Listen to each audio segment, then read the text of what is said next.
Je suis pas en retard. Non, Tout va bien. très bien. Eh ben, c'est parfait. Voilà. Je suis à la retraite depuis 3 ans. Je l'ai pris tardivement, mais bon voilà. Donc ça faisait partie d'un schéma que j'avais dans ma tête et qui s'est trouvé comme ça par hasard. Et là, j'en suis aujourd'hui pleinement satisfait, ne serait-ce que par la solidarité que ça apporte vis-à-vis des gens qui en ont besoin et de moi, du retour que j'ai par rapport aux personnes transportées que j'apprends à connaître. D'un côté des personnes âgées ou des personnes qui ont des besoins, qui n'ont plus de permis ou autre chose. Et c'est une vraie communication. Et une fois que le trajet est terminé, on a fait notre course, je me sens bien dans ma peau. Et est-ce que vous avez conduit, vous? Non, jamais. Vous avez jamais conduit? J'ai 2 fois mon code. Vous avez 2 fois votre code? J'ai loupé tout le temps la conduite. Si c'est une course par exemple pour aller faire des courses au supermarché ou ailleurs, là on n'attend pas parce que c'est à proximité.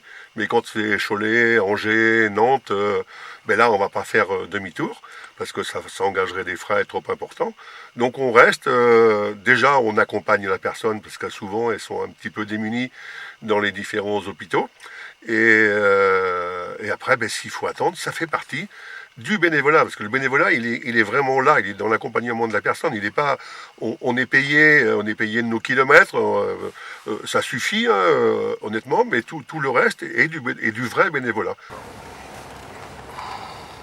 Vis-à-vis des professionnels, j'ai eu l'occasion d'en discuter et on a eu un échange hyper intéressant dans le sens où eux, ce qu'on fait, ils ne peuvent pas le faire parce que ça leur demanderait trop de temps et trop de disponibilité, ce qui est tout à fait compréhensif pour un professionnel. Donc on fait ce que des professionnels ne peuvent pas faire. Je ne dis pas qu'ils ne veulent pas le faire, qu'ils ne peuvent pas faire.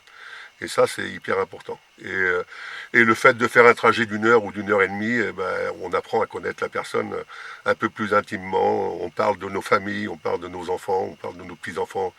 C'est absolument passionnant.